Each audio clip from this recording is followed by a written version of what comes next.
కానీ రాష్ట్రం ముఖ్యం అనుకున్నాం, ప్రజలు ముఖ్యం అనుకున్నాం కనుక ప్రభుత్వం కంటే బలమైన వాదన 16వ ఆర్థిక సంఘం ముందు మేము వినిపించాం.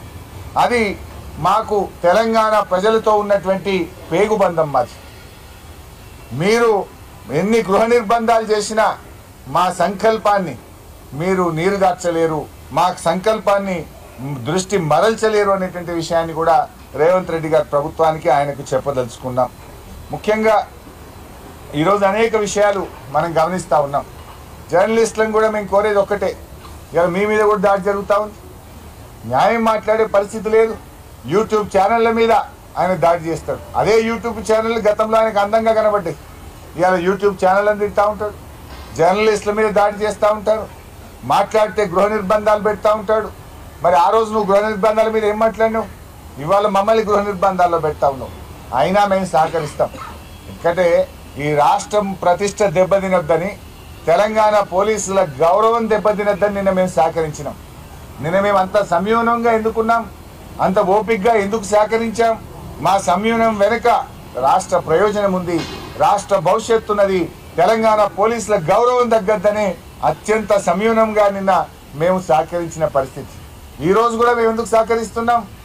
దాడికి ప్రతిదాడి చేయలేక కాదు.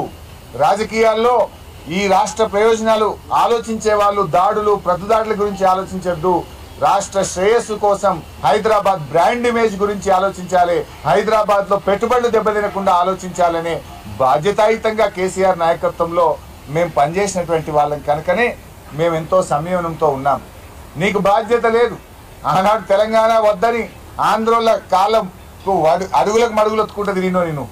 రాష్ట్రం కోసం పోరాటంలో ఏనాడు కలిసి రానటువంటి వ్యక్తివి నువ్వు. ఆంధ్ర నాయకత్వం, ఆంధ్ర పాలకుల వెంట వాళ్ళ అడుగులకు మడుగులు ఒత్తుకుంటూ తిరిగినటువంటి వ్యక్తివి నువ్వు. మేమేమో పోరాడి తెలంగాణ సాధించినటువంటి వాళ్ళం. నువ్వు ఇలా ఆంధ్ర నాయకుల గురించో ఆంధ్ర ప్రజల గురించి కూడా ఏదో ప్రేమ ఒలకబోస్తున్నాడు ఈయన. అదంతా కపట ప్రేమ. ఎందుకు ఈ మాట అంటున్నా అంటే, గతంలో చిన్నజీయ స్వామి గారిని పట్టుకొని ఆయనను కూడా ఆంధ్ర స్వామి అని మాట్లాడినటువంటి నీచుడు రేవంత్ రెడ్డి గారు. ఒక కాంట్రాక్టర్ మన అద్భుతమైన దేవాలయం యాదాద్రి దేవాలయాన్ని ఆనంద్ సాయి గారు నిర్మిస్తే ఆయన ఆంధ్రోడు అని చెప్పి మాట్లాడినటువంటి వ్యక్తి రేవంత్ రెడ్డి గారు. అదే కేసీఆర్ ఏమో హైదరాబాద్లో బతుకుతున్న ప్రజలందరూ నా కంటి రెప్పల్లాగా కాపాడుకుంటా అన్నారు. తెలంగాణ రాష్ట్రం ఏర్పడిన తర్వాత ప్రజలందరినీ కూడా కలుపుకొని పోయిన గొప్ప వ్యక్తిత్వం. ఆంధ్ర తెలంగాణను ఈ దేశం అనకుండా ఎక్కడెక్కడి నుంచో వివిధ రాష్ట్రాల నుంచి ఇక్కడ కార్మికులు కూడా పనిచేస్తే కరోనా వస్తే వాళ్లకు పనులిచ్చి రైళ్లు పెట్టి భోజనం పెట్టి వాళ్ళని జాగ్రత్తగా వారి రాష్ట్రాలకు పంపినటువంటి మానవత్వం ఉన్న వ్యక్తి కేసీఆర్. అనవసరంగా, ఎందుకంటే నువ్వు డిఫెన్స్లో ఉన్నప్పుడల్లా కొత్త డ్రామా పెడతా ఉంటావు, ఇట్లాంటి డ్రామాలు కట్టిపెట్టు.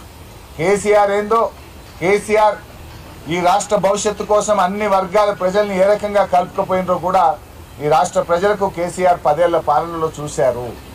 స్పీకర్ గారు మొన్న పిఏసీ చైర్మన్ విషయంలో రాజ్యాంగ ఉల్లంఘన జరిగింది. నిన్న రేవంత్ రెడ్డి గారు కూడా మాట్లాడుతూ ఏమన్నారంటే, ఎన్నిక జరిగిందట. మీరు ఇలా పేపర్ చూడండి, ఉదయమే నేను 2-3 పేపర్లు చదివాను. పేపర్లో ఎన్నికల ప్రక్రియ ద్వారా పిఏసీ చైర్మన్ ఎన్నిక జరిగిందని నిన్న చిట్చాట్లో రేవంత్ రెడ్డి గారు చెప్పారు. ఇదో సమస్య రేవంత్ రెడ్డితో. చిట్చాట్లో చెప్తాడు, నేనేడన్నా అంటాడు. నేను అన్నే లేదండి, ఎందుకంటే దానికి ప్రూఫ్ ఉండదు కదా, వీడియో ఉండదు. ఇప్పుడు గతంలో ఢిల్లీలో చిట్చాట్ చేసిండు, ఏమన్నాడు, అదానికి ఓల్డ్ సిటీ అప్పచెప్తాడు. ఏం సంగతి, నువ్వు ఎట్లా అప్పచెప్తావు అదానికి ఓల్డ్ సిటీ అని మేము అడిగితే అసెంబ్లీలో ఏమన్నాడు, నేనేడే చెప్పిన పేపర్ వాళ్ళు తప్పు రాసిరు అన్నాడు. ఇది కూడా నిన్న ఢిల్లీలో చెప్పిండు చిట్చాట్లో. ఏమని, పిఏసీ చైర్మన్ ఎన్నిక ఎలక్షన్ ద్వారా జరిగింది అన్నాడు. జరిగిందా ఎలక్షన్? ఎలక్షన్ కాదు, సెలక్షన్ ద్వారా జరిగింది. ఎలక్షన్ ఎక్కడ జరిగింది? నేను అడుగుతా ఉన్నా. ఒకవేళ నామినేషన్లు ఎక్కువ సంఖ్యలో వస్తే ఒక నామినేషన్ను తిరస్కరించాలంటే రాజ్యాంగం ప్రకారంగా ఎన్నిక జరగాలి. అసెంబ్లీలో ఎన్నిక పెట్టి సింగిల్ ఓట్ మెజార్టీ ద్వారా ఎలిమినేట్ చేయాలి కదా.